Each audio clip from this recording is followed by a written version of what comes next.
Uh, there's a place across the street where my friend John Lee was telling us about, and that it was like this old rundown like pool place. Mm-hmm. And so when we walked over, he was kind of looking at the spots, and then there was a door that was open, and up top it said billiards something or other, and it looked. I'm not lying to you. When I saw it, I was like, "Nah, dude, we're not going in here." Like, in my mind, it looked like, or not in my mind, but Because it looks shady or something? like the outside of the door, it just looked like, dude, no, like I don't want to go in here. Mhm. But as soon as we walked in, it was like, whoa, like Unexpected. it's completely unexpected. It was really nice. The outside literally looks run down, but it's like the woods. Well, the woods The still woods is doesn't. kind of La Descarga is kind of like that also, where from the outside it just looks like doesn't even look like there's a club in there. Right. And then you go in and you actually go down, and then it's like, I mean, well, Yeah. La Descarga is a beautiful place, but from outside you would never be able to find, like, to ever see that. You would never know. Yeah, that it was definitely one of those places. And then on top of that, my friend Adam was telling me that he had been to the place that was there before, and it was like a super like shitty looking place. You know what I mean? Like it just wasn't something that you'd want to hang out, like a place you'd want to hang out at. And so when we walked in, I was completely taken by the place. I was like, damn, this is some place I'd want to come back with other people. And they had a stage that was facing like away from the door, which was really cool. Like it was on the side facing the other wall instead of like at the end facing the door. You know what I mean? Okay. That's how the stage was? Yeah, the stage was like that. And they had like a big open space for like people to stand around. And the sound in there was really good. Like the production value was really good. My friend John Lee was telling me that It's called the York? No. The York is the other place, Oh. the other restaurant. This place is I don't even know that it has a name because I looked up. I think it said Highland Park Billiards. Okay. Yeah. But it's like Didn't have a so we should actually go there next week on Tuesday because on Tuesday nights they have free music starting at 9 to 11. Well, to about 12 because this. Okay, the that's gig, good. Yeah, every hour it's a new band. Okay. That sounds fun. Yeah. But Just want to make sure, because we didn't even make to see the levels or anything like that. oh right, yeah. Like, yours is good. Mine, low as fuck, I think. Hold on, I just want to make sure. Yeah, mine's pretty low. How about now? That's good. That looks good. Yeah, my voice fucking. I mean, it's not completely gone, but it definitely like. From EDC? Yeah. I mean, I didn't even scream a lot, but. I saw some of the photos that yeah. you post. Well, at least on Instagram. No, on Snapchat. You know, the funny thing is that one that you posted with the cloud, like with the clouds, when you look like it looks fucking surreal. I was walking outside too at that exact same time, and I was telling everyone that was around me at that time, like look at the sky. I had never seen it that blue. Like it was a pure sky blue. Was it like that here? Is what or like you're talking like the sunset here in LA on Saturday was like that too, like super amazing type of thing, or was it just like on Saturday? On Saturday, yeah. I don't know. No. I was in Vegas. Oh shit! Yeah, man. Fuck, I completely forgot. Yeah. Yeah, that's. It's because I didn't see you like Saturday. Yeah. Well, when Totally well, that's what I'm saying. When you posted that photo, I remember I was walking outside at that exact same time and was thinking the same thing. Like, it looked amazing. Yeah. I don't think I've ever seen the sky look like that. It was. I can only imagine what it looked like out in the desert, man. Well, like straight in the desert. Fuck.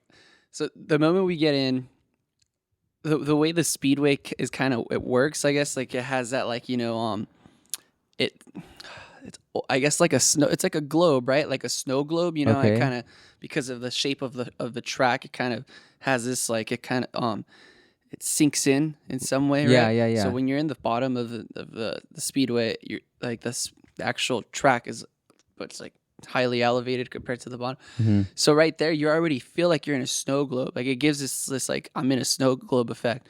I didn't know it was at a speedway. Yeah, it's in the Las Vegas Motor Speedway. I didn't know that. Yeah, has it always been there?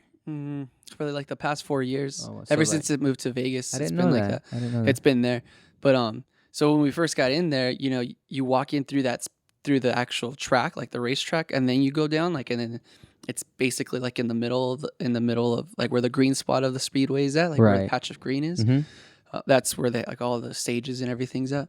But man, like when you first go in, I feel like I was telling Loda, I'm like, fuck, like this feels fake. Like the sky looks like Mm-hmm. Truman Show fake. Like thought the same didn't. I thing. was in disbelief, man. I was telling You know what? Steve, It this looked is insane. painted, like Oh. legitimately painted. Like it's fucking. Isn't that weird? Like you know how sometimes, like you feel like no photo or anything can capture what you're seeing, but in that this photo wasn't even 60% of But- what I was what I was feeling, like and experiencing, yeah. But you know what? When I saw that sky, it felt like it looked painted, which is weird.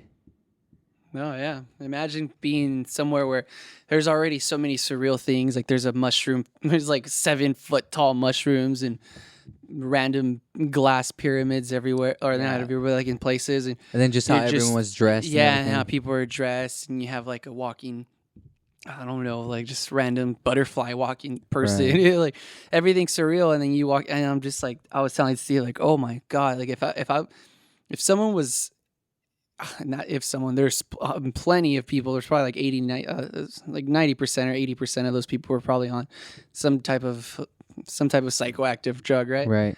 But I was like, damn, dude, if I was high and feeling what I'm feeling right now, I would probably be like crying or something, because it's too like I was already like, it was so much to take in. Right. Imagine that, and he's like, dude, I'm like, I wouldn't even know. I would like probably like faint or something if it was just too. It was almost like something too much. Yeah, it was almost like too much. So that was like one of the best moments of that. Like it was just the entering alone in that sunset for like the first 15-20 minutes of Oh my entering. god, I can only imagine. People were like all excited and shit, and you enter and you're just like, what the hell? And then obviously like the music and stuff was amazing and shit too. But just Who did for you guys like, see? we started off seeing Mac J.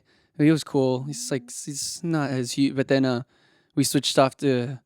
From there, we went to go see Seven Lions, which is like, Oh man, Seven Lions must my have been God, so dude, amazing. It was fucking amazing. And then that was like the first time we went into the kinetic field, which like, dude, like from 4 years ago that we went to EDC, their amount of like stage development from 4 years ago to now, as in like the creativity that how they're making their stages and what the thought process, the theme. Right. Oh, dude, it's like it feels like you're in a Las Vegas show. Like if you're in like like Chris you're Angel in show, it. like there's water spouts going everywhere, fireworks, fire, everything. And so like that's the main stage, So that's the highest. That's where they put the most money in, Mm-hmm. And then from there we went to go see Dioro, and then from Dioro we went to go see. How long were these sets? They're hour long sets, and then from there we went to go see. Oh, Nightmare! Like in the bass pod. So the bass pod caught on fire. I'm pretty sure you don't know, or I'm not sure if you heard of this. I did hear about this. Yeah. So it was during, I forgot whose set it was, but I forgot who set. But like basically, like people at first were like, "Oh, this is part of the show, right?" Because there is fire like coming out of like, the top of the stages and stuff. But then I guess something caught on fire, and then people were like, "There's this like Snapchat videos of people going, dude, get the fuck out of here, get that." I wasn't there. Like this was at 2, and by the time it was 2:30, 3, we were already out. Yeah. But like Mara I and saw Alex were there and Snapchats. everything. I think it was Myra, or maybe it was. They closed it, man. That's fucking sucks. Someone. Because there's a lot of good dubstep like DJs playing there. Well, that's like the bass pod, but it sucks. I mean, it reopened the next day. Right. Yeah. That must have been scary for sure. That must have been scary for Pasquale and the team, for like the whole Insomniac team, because I mean, these raves are already getting such a bad name, and then for security mishap like that to happen, and then it's Or like, just imagine if it would have gotten someone worse. would have got hurt. Oh my god. Well, potentially, if those places, like, you can hurt a lot of people because there's a lot of people there. Like, if something like terrible were to happen, I don't. Yeah, it was fucking like. Loret's always like, since we've gone to Ultra too, and I like, like Loret, or my girlfriend. I don't know if people don't know who Loret is, but like, so, and her opinion is that Ultra is like is far superior than EDC, And like my argument to her on that, or like my rebuttal, is that like Ultra is a festival and EDC is a rave. You get what I mean? And I Yeah. tell her that like Ultra has this like, there's a certain energy when you go to Ultra during the day. It's sunny, it's Miami, that it's like a really good festival. Like Ultra is a Coachella, I guess. It has that same festival vibe. Is it? But isn't it there's only? not really. It's DJs though, right? Yeah, it's mostly DJs. Yeah, of course. I mean, there's like one or two bands, but they're again electronic bands or something. But they're all like they all under the umbrella of like dance music, I guess. EDM. Yeah, but you feel that vibe of like a festival vibe. People aren't there with the candies and the weird like Yeah. the weirdos aren't there. Yeah. You know, you go to EDC, the weirdos are there. Like, but the weirdos that I love, like the weirdos. I mean, fuck. Granted, I guess you could call us the weirdos if we're still going and loaded with like a purple wig and you know. Right, I mean, but it's definitely more of the atmosphere at EDC is like the largest type of rave that you could go to. So that's why I mean I was telling like I mean in my opinion neither one is superior than the other. But they both have like different traits that are like it just all depends on what you like, right? But for me, because I would if I'm gonna go to one of these events, I rather have the feeling of like a rave type of thing. Yeah, like to go like that. That's the history of that dance music in general. So Right. I might as well go to a rave. I like that history. It's like it's amazing for me. So I rather go to that for me personally. I mean, and not to mention that I feel like considering how everyone is dressed and everything, it kind of almost takes you out of like a certain reality. It does. It yeah. Like you said, like when you walked in, you felt like yeah. like you felt like you were in an alternative universe. And Like at Ultra, you get this feeling of like not mind your own, but like everybody there is for the DJ and for the music, right? right. People are like still headbang. Like, I mean, the dance is the same, the headbanging is the same, the pits are the same. The DJs are basically the same. They're like 95% the same DJs that are playing too. But you go to EDC and you'll get more of that like, hi, what's your name? Oh, my name's Starflower. Like, oh, how are you doing? Right. Hey, let's share candy. And they'll like share candy. And I'm over here on the side like, oh, damn, that's so cool. And then even the people like, because Insomniac gives free water to, especially at like 100-degree weather, right? You need free water. So you go there and even the people helping out, like they're so like kind and happy and like they're dancing and they're like vibing with stuff and they're like, cool, what's up? How many times you had water today? 3? Cool, high five. Like, you know, they're so, and that in turn, it reciprocates, right? Or it comes back to you, that energy, like you get, and you're just kind of like, oh my God. Like, so you see people and like, even because I downloaded the app and there's like little comments that it says that Pasquale writes where it's like, statistics show 100% of people like to receive compliments. Give somebody a compliment, you know, and you see that and you're like, oh, that's so cool. And I'm like, hey man, cool shirt. And they're like, oh, thanks man. Oh, like, yeah, there's like a guy with the super Dioro peaceful, shirt. I was like, right. oh, Dioro shirt. Oh, and you know, like it's that, like it's more social, even though like, I mean, it's weird because they both have like 100,000 people, but it's definitely more social. It's more connected in a sense. It's just so weird, man. Like, it's I mean, more inviting. It's something that like you only like. It's hard to explain unless you're there, and then you feel that like vibe of like, man, like nobody here, and like you know, my brother-in-law who went and it was their first time going, they're like, man, like people here are really friendly and like, there was no time even with the hardstyle stage and the drum and bass and the dubstep stage where you feel somebody like, you know, almost or like at that point of like, oh, these guys might fight or like there's like some type of hostility.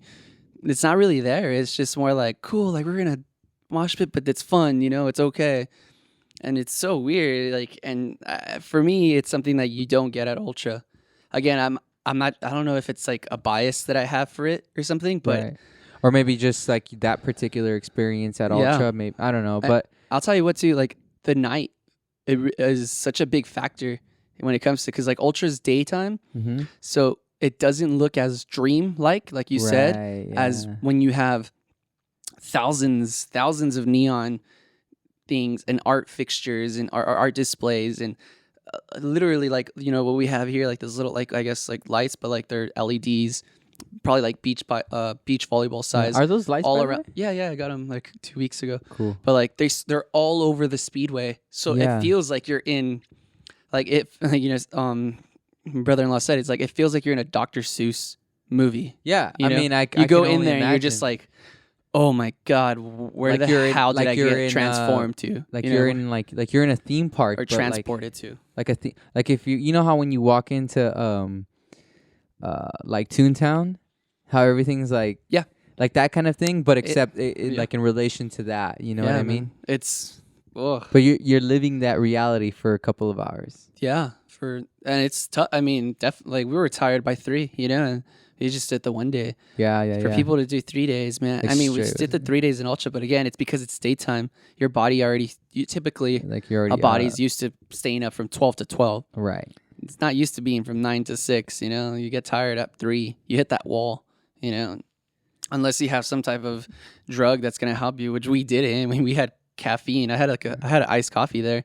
Right. You know? They were selling iced coffee. Yeah, they had iced coffee. That's It was so kind of weird. shitty though, but it But was. that's so crazy I how they would applaud them for doing that. Like, hey, Right. for the people who don't want to like take drugs, here's Caffeine. a natural drug, caffeine. Right. Right. You But, don't. That's interesting. I wouldn't have figured they would sell coffee. They have like I- Red Bull stations. yeah, that's and what I everything, would too. figure Yeah. they'd accommodate. Not Yeah. well. That's interesting. But- So let me ask you this, because it was a question. My friends and I were talking about Mhm. this at the restaurant. Mhm. Um, name one of your favorite songs, like ever. Oh man, I know. I like, I'll man. ask you why I'm asking it, Okay. or I'll tell you why Yeah. I'm asking this after you answer. Okay. Well, here I'll actually give you a song that they played that was like, it was unbelievable that they played it. That Seven Lions played it because it's a 5-year-old song from not Florence and the Machine. Is it Florence and the Dog Days Are Over? The dog it's the dog the Dog Days Are Over 7 Lions remix. I think it was that song. But even that, I mean, let's take away that song. Like even Don't Leave by 7 Lions is okay. fuck. Okay, so- you'll have me crying with that. All right. Strobe, you'll have me crying with that. Okay, Yo, with Strobe. Dior, the new song that they just had that he just came out by Loud. Mhm. That one's, I mean, but like as for like house songs, I mean, even Don't You Worry Child, as cheesy as it was, Mhm. the lyrics were, I mean, I could go So on of- Avicii, of all of- Hey of- Brother. Of all of these songs, Yeah. what do you think drives you to them? Like what about these songs makes you say that it's one of your favorites? I mean, again, like, and I think there was it's a quote. I am paraphrasing, but like it was an episode of Carson Daly, Uh-huh. and he was asking David Guetta, "What's your like process through production?" And I mean, I'm not sure if David Guetta is like he's a producer. Like he uses other people. He actually gives credits to Yeah, the other people who are Uh-huh. working on his songs. I don't think he's a genius and he does all these other like his whole music. Like he's not that guy. He's a DJ first, then producer. right. But I mean, the quote was, or like paraphrasing the quote was like, I use lyrics because people connect to lyrics, right? But house music is special because house music doesn't need lyrics sometimes. He's like, house music sometimes, if you have an amazing synth or amazing lead, that could bring you to tears. And he's like, and with this French accent, he's like, it's, I'm proof of that. I've cried over songs, over a bass line, Yeah, yeah. over a lead, where I mean, like, fuck. Even today, like, I mean, I was listening to like Stone Break, or like Stone Bank, who I think they're like a new like video game, well, like the video game heart style stuff. Where, Mhm. I mean, that song 2 days ago was like, oh my god, like, how are you, like, it's like, and like kind of what means it's, or like Opus from Eric Prydz, like that would be a song where, at least that came out in the past year, where you could say like, I mean, fuck, it's, if you've heard this song, right? Like No, where I it starts haven't. off, it builds, and it's just an arpeggio that just starts building and building, and it just like, it resolves, and you just like feel like, oh, Like a sense oh of my relief. god, a sense of like, wow, what just happened? And that's like what good house music has. What I was telling Steve is like, again, this is all perspective, right? Like, I mean, this is all subjective, but like good house music is one of the rare styles of music, like jazz or like classical music, that does not revolve around a singer or does not Yeah. revolve around a vocalist. That's true. And as a person who's very, I guess, keen onto the sounds of things with that regarding vocalists. Now, again, vocalists, sometimes people need that connection, and like, you know, they need that relationship with what is this song actually talking about? Like, Right. like, you know, now what does it make me feel? What is it talking about? And then of course that helps sometimes, you know, but there's some songs that, like, again, like Opus has no words. Strobe has no words. So the reason why You I was know? asking this Yeah. was because we were just talking about this, and they had like mentioned, like, they asked me what some of my favorite songs were, and I had told them, and it was revolved around lyrics, and I felt like a lot of people would like say, especially people that are into EDM, would say, man, like, feeling. it's the feeling of the music itself. It's- And you know what, a lot of the songs now, like But it's you know, it's arguably, I think a person 60 years ago could say the same thing about jazz, or 40 years well, I ago. wouldn't, well, You get what I mean? well, even more than that, 100 years ago, Would say the same thing about classical music. where- romantic music, Yeah. like, so that's crazy how there's like a relation there between someone like someone that's doing EDM and someone that may have written romantic music in the late 18th century or 19th century. You know Yeah. what I mean? Because like I'm not saying that you're using lyrics as a crutch, No. but Yeah, it's more like Yeah. what can you say with, it's just a genre, like what can you say with the tones and sounds and colors that you can Yeah, like come up with. Here we go. Like, what is it? The Stravinsky, right? The Symphony in C, like or a song like that, or I mean, even like, you know, like the Mozart, right? Or like Oh, the yeah. Swan Lake. Swan Oh, Lake yeah, has no yeah, yeah. words. Well, But none you of hear- these, You hear some that, of and these- there's something that like it's Right. so like animalistic visceral. or visceral that shows you like, oh my God, this is sad. Right. Like, this is without words. Do you I'm think- feeling an emotion. do you think How that is that's possible? that's You know? do you think that that's more difficult or just as difficult as lyrics? Because I don't. I mean, because think about it, like when you're writing lyrics, you can, I mean, obviously there is a craft, and you have to say the words in a way where they rhyme and they make sense and they're not overly done. Like there's definitely a craft behind it, but generally it's the words to the page, and you're saying the things that you kind of mean.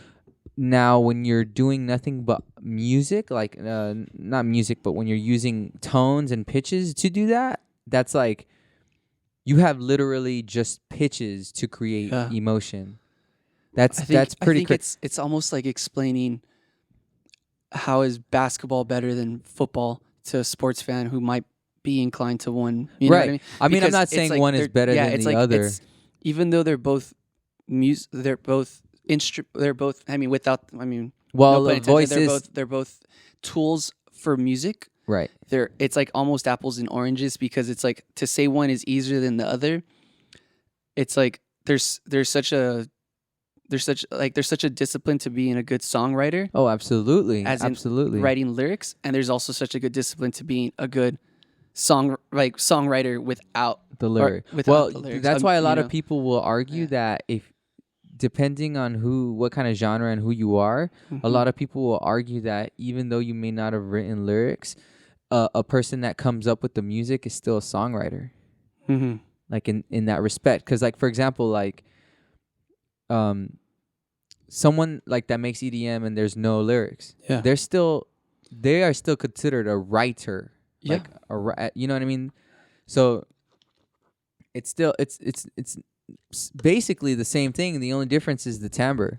For those of you that don't know, the timbre is the sound that like it distinguishes the instruments that you hear. So like the voice is an instrument. It's the same way that that you can create like your voice can create like pitches that a violin can create, but the timbre is what distinguishes a violin from a voice. So I mean, they're pretty much the same thing. The only difference is that you're saying words that mean something to someone. Yeah. But the melody is still there. Yeah. Yeah. Do you know what I mean? Yeah. So like yeah. it's a helpful guide to suggest what your song is meaning to project. Right. Yeah. The lyrics And are, you mean? yeah, Yeah. lyrics Yeah. are. Yeah. But again, like, it's not just that, like, because again, you can never write a song without vocals talking about Whatever. dump, somebody dumping you, or seeing the sunset, unless you write that in the title. But no one's ever gonna really know that that's what your intention of the song was without a lyric giving you, like, without the language suggesting that this is what you're thinking about Oh, with that right. song. Right. Yeah. So again, it's like it's so tough to. It's such a tough. I mean, there's no answer. There's a no craft. answer. There's a And- craft yeah. to both. Yeah. And because the two friends that I was with, they were both people that, when listening to a song, first heard the lyrics. Like, that was their first point of, like, that's what they would hear first. You know what I mean? For me, I listen to the lyrics after I listen to the music. I would say probably I'm the same. Like, you know what I mean? Again, like, that's just the type of that's the type of person I am. Right. If the melody or if the song doesn't catch me with the rhythm or the melody, then I mean, it could be an amazing song, but it would lose my interest. Yeah. And I think for me, it's like I'll listen to the music, and if the music says something to me, then I'll listen back, and then I'll listen for the lyrics. And sometimes when the music doesn't speak, I'll say, okay, well, what are the lyrics saying? Yeah. You know what I mean? Yeah. But I don't necessarily listen to the lyric. Like a song that sounds cool, I will still listen to if the lyrics are shitty. You know what I mean? Yeah. However, the melody of the lyric needs to be cool too.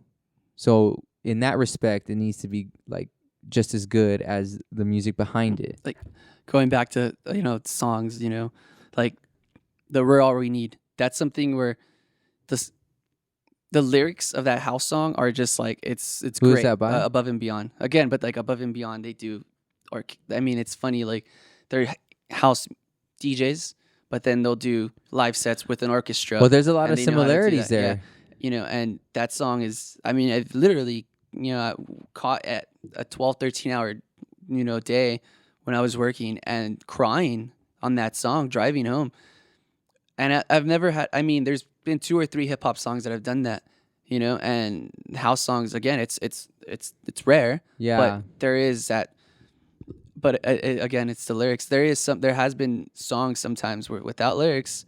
And again, usually these are the Eric Prydz and the Dead Mouse, and coincidentally now they're playing together. Because actually, when we were talking about this, I did mention to them that I feel like there's some Dead Mouse songs that I really like. Like, what's the one with him and Calvin Harris? Oh, Not Alone. Yeah, Not Alone. Like, that's a, and then Strobe, obviously, that's a dope one too. Like, these are all songs that I really, really enjoy that don't have any lyrics. Yeah. But I mean, it's,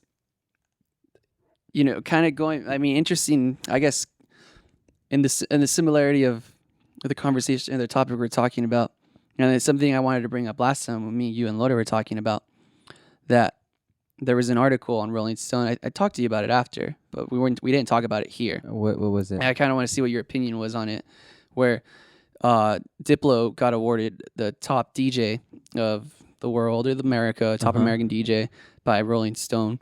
And they had an exclusive with him, right? And they asked him, like, what's your opinion on the EDM bubble? And he said, being part of the EDM DJ world, like, I'm really saddened to be part of it. There's a whole bunch of something negative about, like, it's a bubble. Like, I'm sad to be part of it, but hey, I ride the wave anyways. Like, and a lot of people, like Dancing Astronaut, other blogs, like other EDM blogs, were kind of like, trust me, Diplo, like, EDM was a thing before you. EDM will survive after you. If you don't want to be part of this so-called bubble of EDM, I mean, EDM is the electronic, I mean, it's like its own little culture now, but there's still other house genres that it's never gonna pop because it's been going on for 20, 30 years, like as tech house or even like trance or something like that. They don't need that. They've never needed Diplo for first of all to, like, survive or to become as popular as they are, because they're not. so for him to kind of say that was, I guess, a lot of the dance music culture kind of felt it like a slap in the face. Like, hey, you're getting an exclusive by Rolling Stone, one of the most popular magazines in the country, and you're kind of just giving this negative portrayal, of house music and what the culture is, and I mean, he's had his run-ins with like controversies of other. I mean, the whole ghost producer thing, and I've never even had an issue with that because I know Diplo's not. He's not like the biggest music. He's like that. He's like the guy who's like the vibe guy. Right. Like, hey, this sounds good. This is dope. That's his production way of doing it. Right. He might not be playing the keys. He might not be selecting the sound or even know how to use massive or silent or anything like that. He probably knows an idea of it, but he knows when something sounds good. He has that golden ear, like what people call it, right? Mm-hmm. So that's fine, but like that's okay. There's so many different types of producers. We had a conversation of that over. Right. But what's your opinion when you see like a person at his level, and it's almost to the level of like saying like who would be like let's give an example of who would be a really popular R&B star right now, who's probably like who's been showing up in the past 5 to 6 years. I don't know. It's kind of hard to ask me that question. I don't really know because like I've been listening to a lot of like not popular bands. Yeah. So It's tough to make a but comparison I in could the R&B imagine. world. I mean, I understand the reference. Like, But it's almost like, I guess, okay, well, let's give the no, comparison of the hip hop world. I know, but I understand exactly it what would you be mean. almost to this. It would be again. It's a different monster, but it would be almost to the level of like if you would ask Kanye West or Drake, like, hey, what do you feel about hip hop scene right now? He's like, oh, hip hop scene's garbage right now. Well, but hey, I'm just riding the wave. They all say that. Yeah. Like Well, when yeah, but Lil that's the Wayne, ego. when Lil Wayne was like hip hop's dead. Yeah, Or no, who was that? No, not Lil Wayne. It was but there's some. it was Nas. There's It was Nas saying that hip hop Yeah. was dead. It's tough because I guess they're seeing it from completely different eyes as we the fans are. Mm-hmm. You know. Well, how do you feel about it? Yeah. Because you're a fan. Yeah. For me, as like a, I mean, I would never neglect or even like, deny the fact of like how deeply, or how deeply invested or how like the amount of love I have for that genre. So for him to kind of just, I guess, give it a slap in the face and kind of say that like, I'm just riding the wave and I'm being successful of it, but I really don't care about this style of music. Mm-hmm. And honestly, like it's garbage, and like the people who are making this music are garbage. For me, it's like, well, this is probably why like a lot of people Did he who say a lot that? of Did he respect. say Yeah, that, it's though? on the Rolling Stone article. Like you could Google a Rolling Stone article, and like that's kind of those are some of the like the taglines on like Diplo dissing house music, calling it a bubble. Right. And I mean, in my opinion, it's kind of like why you get some of these producers who really make it their life. Like, I mean, I'm pretty sure if you would ask Cascade about what he just said, or if you ask like, I mean, Eric Prydz, or if you ask even like Armin van Buuren or Tiesto, that hey, like EDM's a bubble and this style of music is garbage, and I'm just riding the wave. For them, it's like this is my livelihood, man. Like, yeah, what are you talking about? Like, disrespectful. I mean, I get him because he was a hip hop DJ in the Right. beginning, and he kind of just again like I don't want to say he just kind of hype beast it in, or he kind of just by popularity switched the genre because it's. I mean, I really hope that's not the type of person Diplo is. Like I admire Diplo. He's a good music. I mean, his music's good. He's a good producer. Mm-hmm. So for me, it did feel a bit like not a betrayal. That's too harsh of a word, but a little bit of like a letdown of like, well, man, like that kind of sucks. I mean, what is this?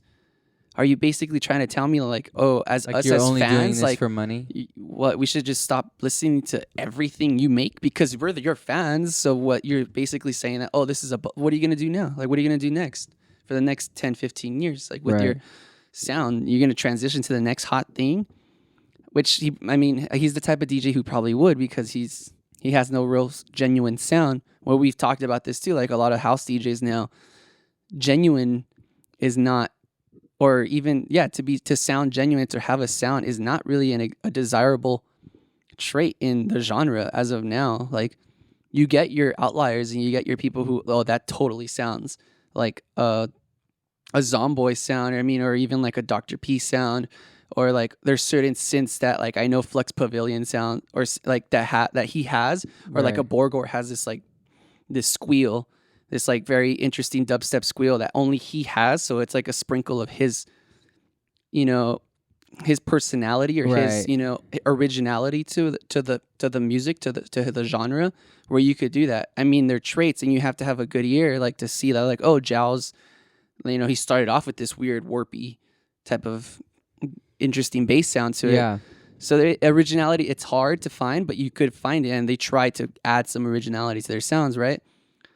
But I mean, when I think Diplo, I can't really think of originality. Now, like Skrillex has originality. Like even though he's really well at recreating millions of those dubstep sounds, Yeah.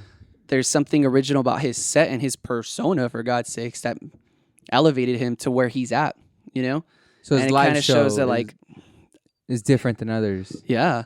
And it's just shows, like, I mean, Diplo before Jack U was Diplo. He was big. He was a big guy before, Mm-hmm. but he was nowhere near as big as what he was after Jack U and after Yeah. that monster Yeah. that happened a little over a year ago, Or, I mean, yeah, like a year and a half So ago. you legitimately say that Diplo does not have a sound? Because I'm not sure that that's accurate. I think Major Lazer has a sound. I think Jack U has a sound, but Major Lazer is half of Diplo. Is there's a other half Right. to that. Jack U, there's another half. But when get- I listen to that music, Yeah. I feel like there is a similarity. Though. Yeah, I mean, and that's the Diplo aspect of the it. quirkiness, or like the experimental with a sound, or that rate. I mean, Major Lazer, you could like. There's a little bit more of a Jamaican influence, a dancehall influence to it, right? Right. Compared to Jack U, where it's like a little bit more of like what's big in the EDM world. That's kind of Because what I'm only saying that because I feel like I can distinguish a Diplo song. I think for me to hear like a certain sound, to be like, But it might not necessarily be yeah, a sound.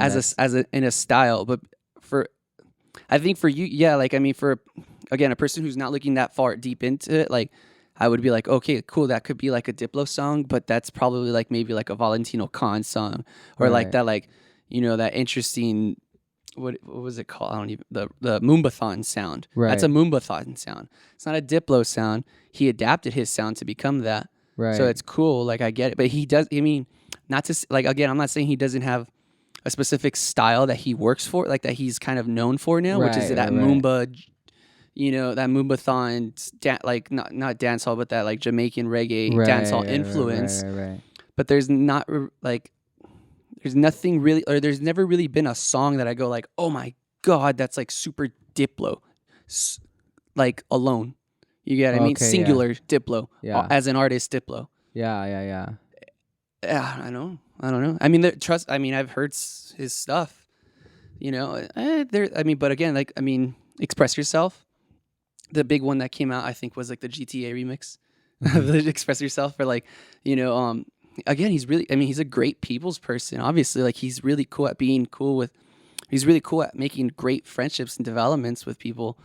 But as for like him being, again, and that's probably maybe why he said that, he's riding that wave, because he's really good at doing that. Yeah. He's like, But that's like a chameleon. Yeah, manipulating he's a great himself. chameleon, and which is great as an artist to be, right?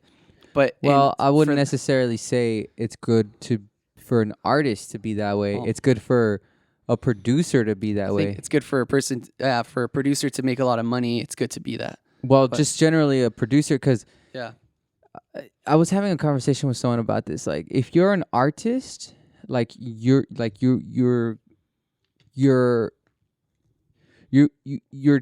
catering to a fan base, right? And this fan, depending on the style that you choose to be an artist of, like, that's the fan base that you. Okay. Like, I get what you're saying. Yeah. You know what I mean? So- So you can't decide to one day be like, you know what?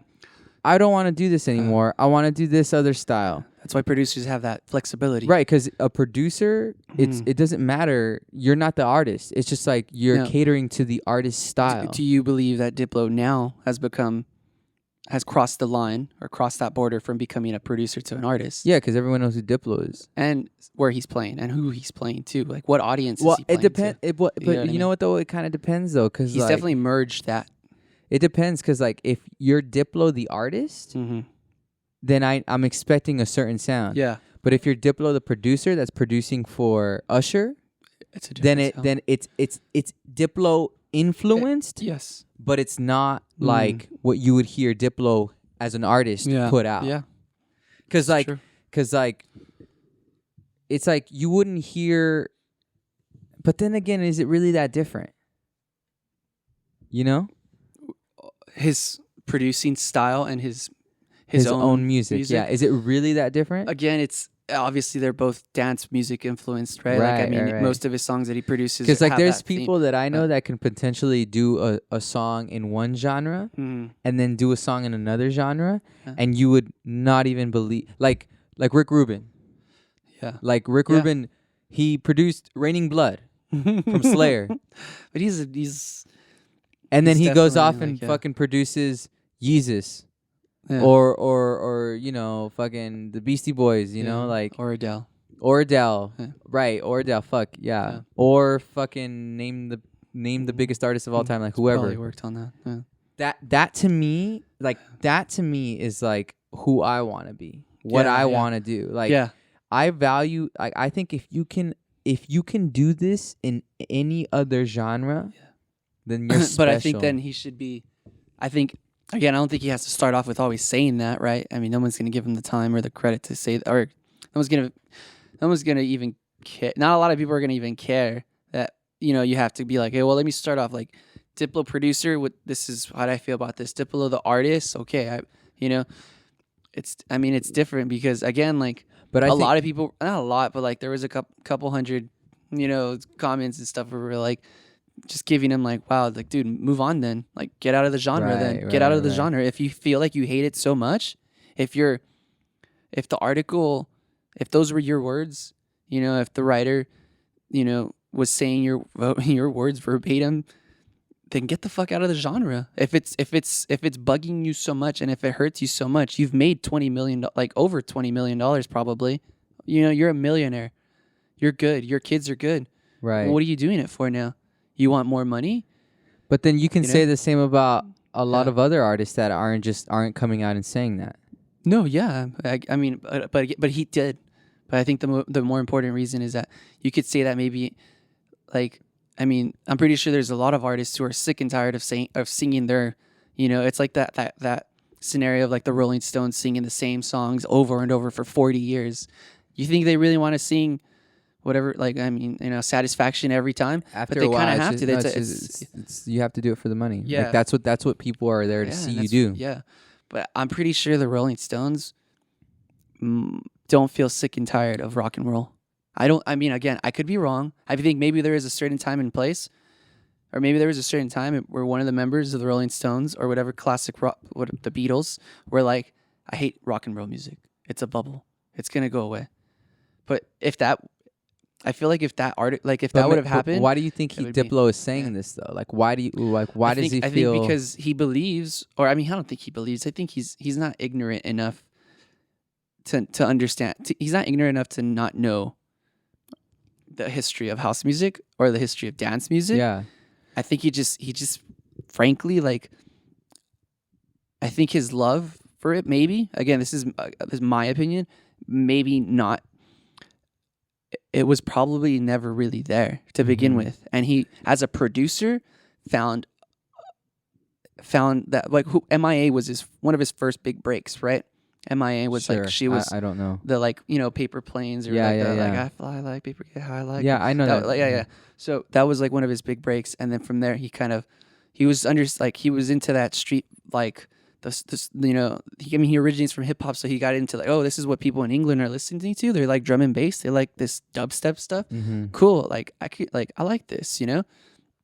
So I don't want to say he completely hates the genre or anything, but what I'm asking is, what do you think triggered? Like, what is, like, there's a cause and effect to everything. Yeah. Like, what was the cause for him to react that way?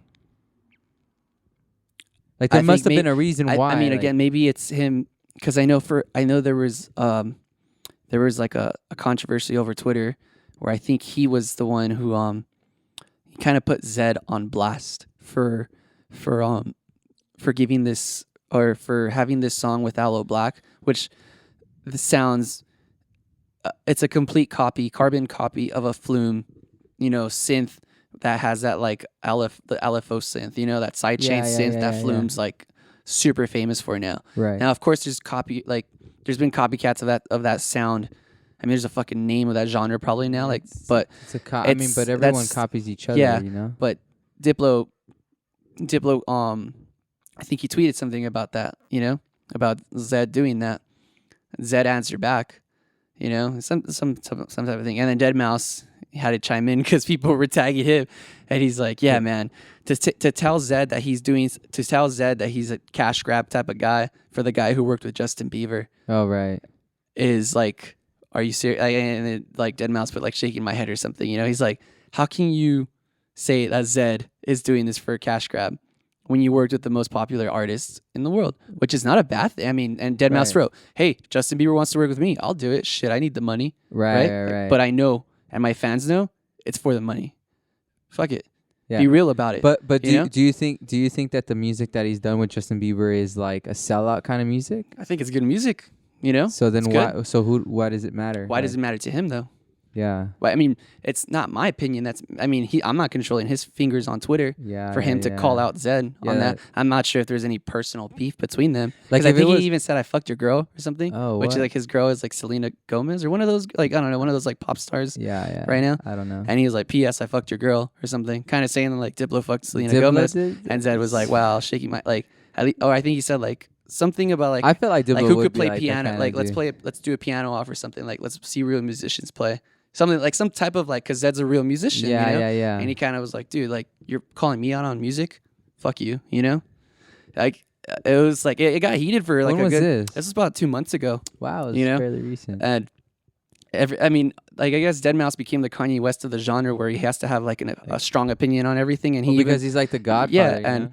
And Deadmau5 was even like, "We all know Zed did it for a cash grab. Hey, man, he's a cute little German. Stop hating on him." Like it was just one of those like, it's all right, man. Like, fuck it. Like, who hasn't? Who hasn't done that? I mean, if once you reach there's songs that I'm pretty sure he did, like with the My Chemical Romance singer. Where he did a song with Calvin Harris. Yeah, like Calvin Harris is pop. Like, like he's okay with that. Yeah. But he could also... But you know what, though? There could still be some kind of integrity within the work that you do with that particular artist. The same way that Diplo and Skrillex did with Justin Bieber, because even though like their work with them wasn't like this like super pop, it was still... Like, Skrillex worked with Justin Bieber as well. Yeah, but I'm not calling Skrillex a sellout. No, but the music is still good. Like they still hold their integrity when it comes to the music, and that's the same thing that Deadmau5 did with Calvin Harris. Maybe Diplo thought that song sucked balls or something, or maybe he's copying a sound from somebody else. That's bullshit. And it's like, but everyone come on, copies and everybody steals. tried to copy Deadmau5 sound in 2010. Everybody tried to copy Afrojack's and Layback Lou's high pitched like little sound, right? Everybody's copying Oliver Heldens' future house sound. What's that quote from Picasso? Oh, you're only an artist, or every artist. I think. Let me every artist copies, but only great artists get away with it. You know what I mean? No. Something like that, where it was like... You're close, but it's like... Here, let me see. Yeah. Or a good artist copies... Great artists steal. Great artists steal, or something like that, yeah. No, does that make sense? It was something like that, though. But that's, Picasso said it, and it's so true. I mean... It's hard to get... But again, I think because some of these sounds are so... synonymous with the artist that when you see other artists try to emulate that, you go, "Oh my god!" It's a good artist copy, great artist steal. Yeah, Tiesto, he's a fucking 50-year-old guy still doing it. Copies everybody's sound. People don't care. I saw someone explain that quote actually, and I don't remember the context of it, but it's not really what you think. Mm-hmm. Oh, fuck, what was it? I can't remember. I think Warhol said it, I think, what is it? The artist, great art, or any art, or anything is art as long as you get away with it type of thing. Where it's like, hey, I wouldn't disagree with that. That's good art. That's true. I wouldn't because art is like, and so is Yeah. anything within the arts Yeah. is a little Anything when there's no there's 1 + 1 = 2, it's no 1 + 1 I have equals how do you feel? I have a one better. Yeah. Whenever there's whenever you allow subjectivity, that's when You're gonna get that. You're gonna get arguments like that, and that's what people like us love about art and love about humanities, right? Or about anything when it comes to that sense. Do you think there could ever be some kind of undeniable feeling or emotion or sense of like something really being great in art? In art, undeniable, like clear across the board. No, I don't think that's possible, because, I mean, like, can no. you ever get there? I guess you could probably get like a large majority of people feeling a certain way. I mean, it's like the European Union's song right now is like the Ode to Joy, right, or something like that, right? I mean, those classical songs are like does every American like, or Star Spangled Banner, or like it's these songs that, I mean, we love them, but they're just part of our culture. Right. So maybe for somebody else in the middle of the Amazon to show them a Mozart song or show them any song, they're gonna be like, well, for one, this is not how I interpret art or feeling. Yeah, once you start getting into different cultures, then that's a whole other thing. Because that's what art is, right? I mean, art is specific to culture. You can't have art. I mean, I mean, art can be anywhere, right? But depending on what you classify as art is it's interesting. Different. It's like talking onto art. There's like a Vice thing that I was watching right now on this guy who does like weird documentaries, but he was doing the architecture. He did one in the 90s of the architecture of Hitler's Germany, Nazi Germany, and then the architecture of Russia, of like Stalin's Russia, and now he's doing a documentary on on Mussolini's Italy, and he said that like, everybody had a different way, like Stalin Stalin was very keen on the church and the way, or like the certain feel of how of that architecture. Hitler was very keen on almost like a Greek, type of Roman type of architecture. They wanted to, that was the greatest culture there ever was. We're gonna be just like them, if not better, surpass them, right? And Mussolini was very like, I don't care, like just go for it, just as long as you build, I don't care. And like he kind of says like how just by seeing the buildings of these, dictators, of these evil men, right, quote unquote evil men, like you could see the type of restraints they had versus the type of maybe like, I guess, what they were okay with when it came to art, even though a lot of them were very anti-art, right? Like, I mean, that's the whole, I forgot what it's called in Germany, but like that was the whole thing, right? The burning of the books. Well, they didn't want any type of art. Actually, the biggest Nazis were really, really into art. But they wanted to manipulate art. Like, I mean, I think that's kind of like when it comes to art. Like Hitler was an artist himself, and there was a type Goebbels was a really avid art collector, and they actually had this. But they wouldn't let the German people see the art. That's actually not true. There's a documentary on German art, and they had collected a bunch of the art that they thought was sadistic and was like, this is modern art. They hated modern art. Right. So they I'm not saying they hated all art. I'm saying they hated modern art. Right. So they collected a bunch of these pieces, and they put them up, like not really not really in like some kind of like artistic display. They literally just put these paintings up on the walls. Okay. And a ton of people, they went through tours in Germany showing these pieces that they thought were like horrific, and they explained why these pieces, but they traveled with this collection across Germany to show all the German people that this is the shit that this is terrible, this is not art, this is why. But a lot of the public did see that art, and the funny thing is they loved it. That at the same time at the same time, they had a traveling, I guess, museum of art that was like okay with the regime, and between the two, the one that got the most attention and was the other one. Yeah, that's funny. Yeah, Totally backfired on them. it took completely backfired. Yeah. But it's just interesting, how like. And the funny thing is that a lot of these guys, they collected these same paintings for their own collections. You know? I mean, but again, I mean, it's kind of what's, I guess, moving into like a future, like a current topic relating to the past of what, I guess, what you teach people, what you learn from, these. If you don't have that education, if you don't have that knowledge, then you can never pass any. I mean, if you don't know what democracy is, how can you ever try to claim democracy or to try to rebel, right?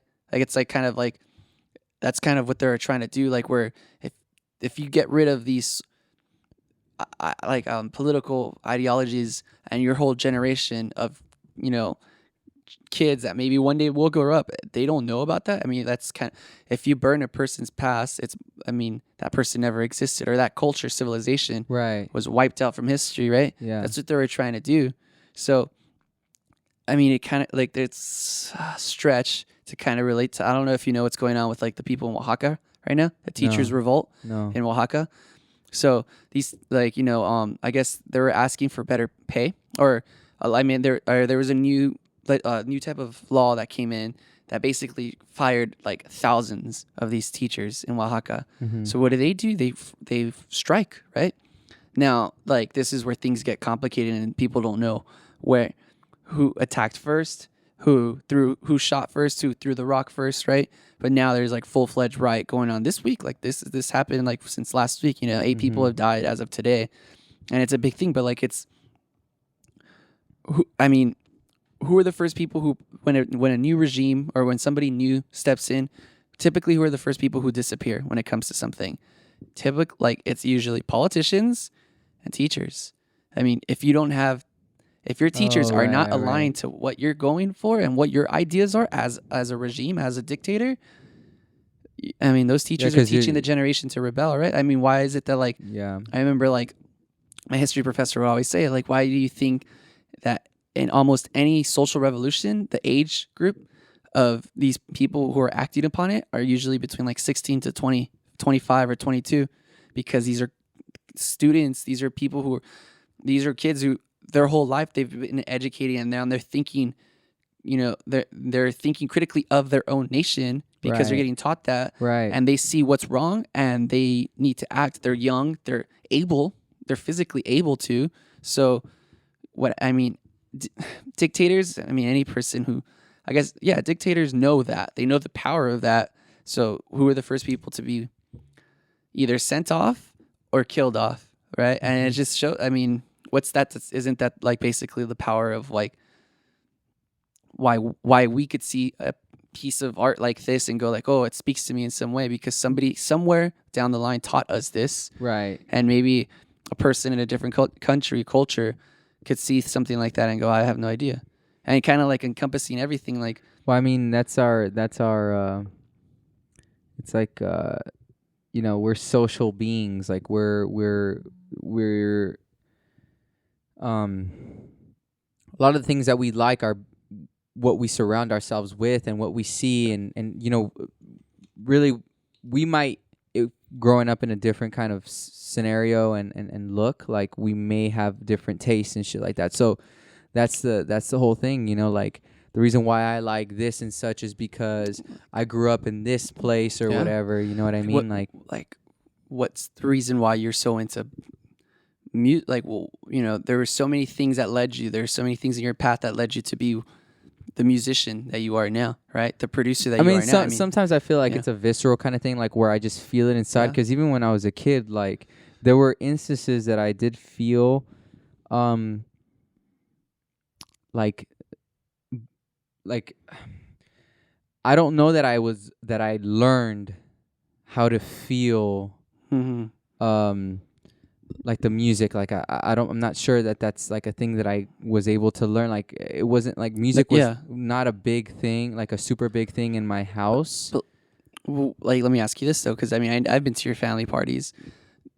Your family parties are very loving, and a lot of it is centered Uh-huh. at towards the end of the family party, Uh-huh. as in the music that plays Right, towards the end. but if you listen to the music that I listen to, it's not But- even in the same. But music music was something that binded your family. So you've Yeah, but we never played it.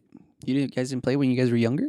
We never played instruments. Oh yeah, but there was something that for you fell in love with, like the power of what music did to your family. You get what I mean? Like, I mean, maybe subconsciously, but I Yeah. never had that thought. You know what I mean? Yeah. Like, I never really had the thought, like, oh wow, look what music does to my family. It was just like, I mean, from a kid, yeah. from a really like you were saying last time, right? Like I think when you were like 12 or 13 years old or 10 years old, when you had that one app down, like that one I must have been like 9. computer program, and you're like, oh my god, like what was the computer program called or There's something? Super Duper Music Looper. Super duper music. Yeah, that looper. was my first. And That was my first taste into like computer music, Yeah. like and arranging. Yeah. So this program basically is it's like a kid version of a DAW, which is a digital audio It's a workstation, Kid and version of Logic or Pro Tools. yeah, or Mhm. GarageBand, and Yeah. pretty much it has a bunch of loops, and you'd it allow you to take these loops and arrange them in whatever way that you wanted. Mhm. And so this was back in like maybe like 2000 or something. You were 9 or 10. Maybe 9 or 10. I must Yeah. have been, yeah. But I And- mean, experiences like that, But right, even are before what that, shape though, a person. Even before that, though, like the emotions I would feel when I would hear certain songs, like at that particular time, it was like rap, you know, Yeah. which is weird because rap was never in my house, Yeah. but it was just like like feeling a certain way about something. I don't know, Yeah. like I mean, even to like the why we are socially more, like, I mean, not socially more aware, but why we like to be socially aware of things, right? Could relate to even the style of rap we were into as young young kids, totally. right? Like, I mean, I remember hearing some Eminem stuff and going, "Whoa, I've never even heard of that. Like, what is abuse? Like, what are these concepts?" Or, oh, like, I mean, I guess. I it mean, was I'm not old, sure I but- thought about that at the time, but looking back, Yeah, like listening to Linkin, like, I mean, it was Linkin Park, but their first stuff was like heavy. System of a Down at 10, 11, I was a huge fan of already, and their stuff, I didn't even know what it was. I liked the sound of it, but System of a Down has some really politically charged music, right? yeah, totally. And you hear it, and I wasn't into Rage Against the Machine at the time, but like again, like System for sure. Like I had a System of a Down T-shirt, and it was like my big thing. That later on led to metal and all that stuff, but the like kind of that's one thing about metal that's not really.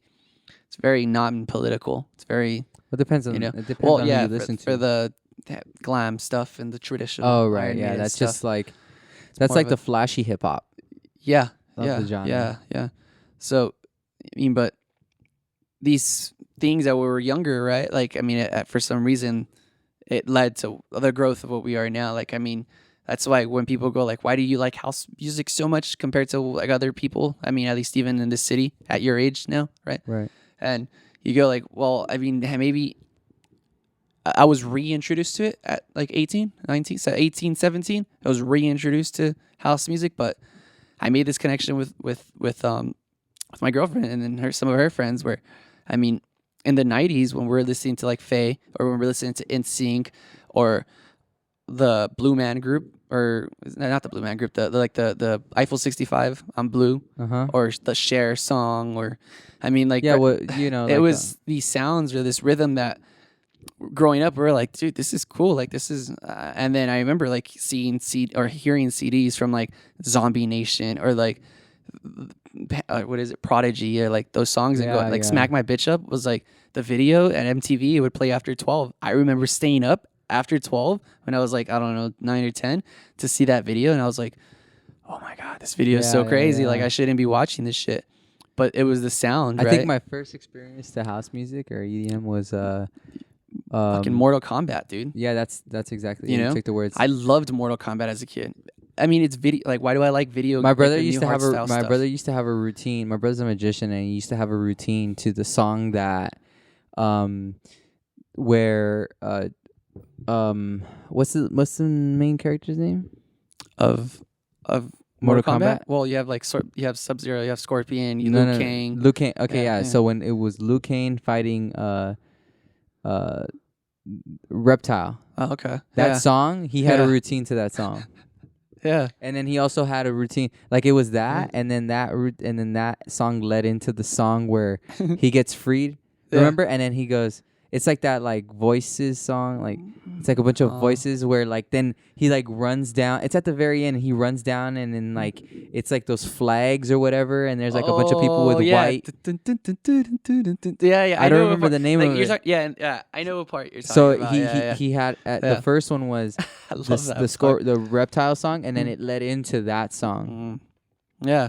I mean, But that how was old my- were we when that movie came out? That movie came out like 97, 98 maybe? Like We probably didn't start watching it. 97 maybe. Yeah, we didn't watch it till we were like 8 or 9. Well, at least we were able to comprehend what was going on. Yeah. But I mean, our generation, whatever, I think Generation Y or millennials, I think that's what we are. Like, we grew up. I mean, it's only gonna get worse too. I mean, you know, any video. I mean, we're still the generation of like 8-bit video game music. Yeah. But, oh right, yeah, you know, totally. But we were slowly getting into like Halo and even like the I guess I mean I don't know, I mean, but these fast-paced, fast-tempo electronic sounds from video games that you're like, I mean, it's so subconscious that later on you go like, oh, why do I like this music? Oh, it's probably because I like video games a lot when I was growing up. Yeah. Why do I like potentially? Why do I be like it. this like lights out? You're on the radio. Turn the shit up because that was a Tony Hawk's game. That was in Right. Tony Hawk's Pro Skater 2 or Right. something like that. I you mean, know, little funny things enough, like I remember that, having you know? I remember when that. I know the song that you're talking about. I actually didn't Yeah. like that song. I used to love that song. Really? Yeah. I hated I think that that's kind of Rage like. or- I hated that like that kind of style. Like Yeah. even as a kid, I never I still don't like like it to this Korn. day. You didn't like Korn? I mean, No, I did like Yeah. Korn, but I wouldn't necessarily call him like my favorite kind of Yeah, style, yeah. you know. But it's just funny how like, I guess maybe if you weren't into video games when you were younger, you're more into sports, which I was both. I mean, I like sports, but I was also very into video Yeah. games and that comic book culture thing that you go like, like no wonder this style of stuff or this odd ball. You know, when I think of like a EDC, it's so similar to a Comic-Con or it's to like it's almost you know, the same I thing. don't want to call it a nerd fest, right. but these guys are probably musical it's nerds. like it's a bunch you know? of people that are interested in house music that are basically lerping. Is that what it's called? Yeah. Or like LARPing? Have you heard of? Do you know what lerping? Is We that- had this conversation before. I think. Fuck, nah. Look it up. Look. Are those the It's ones- when people dress up in like these like make believe outfits. Yeah. Like fucking Like mascots like and stuff. EDC. Yeah. And they like. I know cosplay. Cosplay is a costume play. Like Oh, they use at Comic-Con. that's the same Oh, okay, thing. yeah. That's I think Yeah. cosplay is another Yeah. way of saying, or lerping is another way of saying cosplay. Okay. But I mean, you see that and you go like, duh. Like no, and then sometimes I go like, oh, why don't some of my friends who like possibly don't like it as much as like, and then you go, oh well they're more into the sports and they're more into like just the hip hop and that was it, or more into like, I mean maybe their parents weren't, or I mean through some reason or Yeah. through some explanation like they weren't exposed to that style. You know, it's like, oh, like Steve liked house music because his brother was into that Yeah, stuff yeah, in yeah. the 90s, right? But I don't know, like, or whatever person maybe was never introduced into house music until 2007, 2006 when it. So for them, it was new and it was just a phase. Yeah, But for us, yeah, for yeah. me, it was like, what do you mean it's a phase? It's been in my life since I was like 6 or 7. Like, yeah. You know, and I don't ever see it. It's like hip hop. Like when people would say that about hip hop, it's gonna die one day, right? It's a bubble. I mean, it's No, it's here an 40 years established later. genre. I mean, I used to be big into hip hop, and now I don't even listen to it anymore. Yeah, I mean.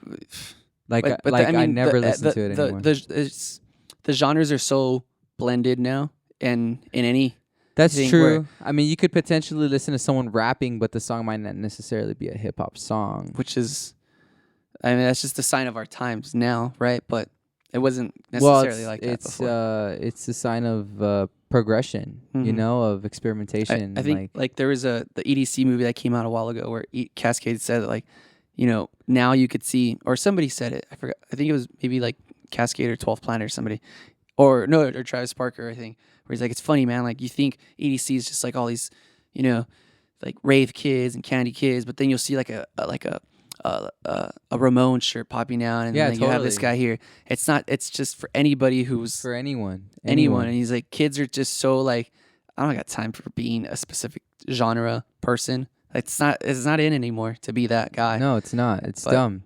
You're missing out on a lot of great music. Yeah, I'm so glad that that's finally, finally. I think it's been going on for a couple of years now. That's becoming the norm now of just Like just being like, yo, you're into whatever Yeah, you're into, yeah. and there no one will hate you for it. And that's you know. internet just has done that, and it's another episode. But let's wrap this up. Mhm. All right. Do you want to? This is kind of like last time when we wrapped it up. We just kind of like stopped, you know. But like I think when we did with Brandon, and then like it just gonna be like, oh, you know, well, I don't know if you want to do this for this episode or What? whatever. Just to be like, oh, my Instagram is this. Or, Oh yeah, yeah. okay, yeah. It's like more of a shout or like of a okay. yeah, you know, let the people know your information kind of Yeah, thing. so anyone that kind of- wants to add me on Twitter, actually everything, all my social media accounts, Twitter, Instagram.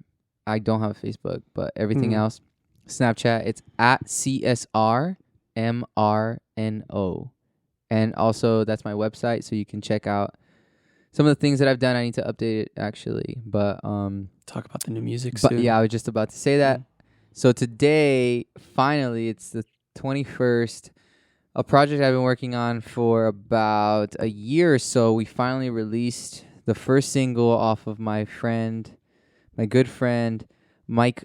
His name's Mike Ante, but he goes by Mike Wingless. Where Mhm. he released his single called "Heal Me Up," and that's available on iTunes. It will be available on Spotify sometime next week. Cool. For whatever reason, it takes a little longer. Weird. So download that.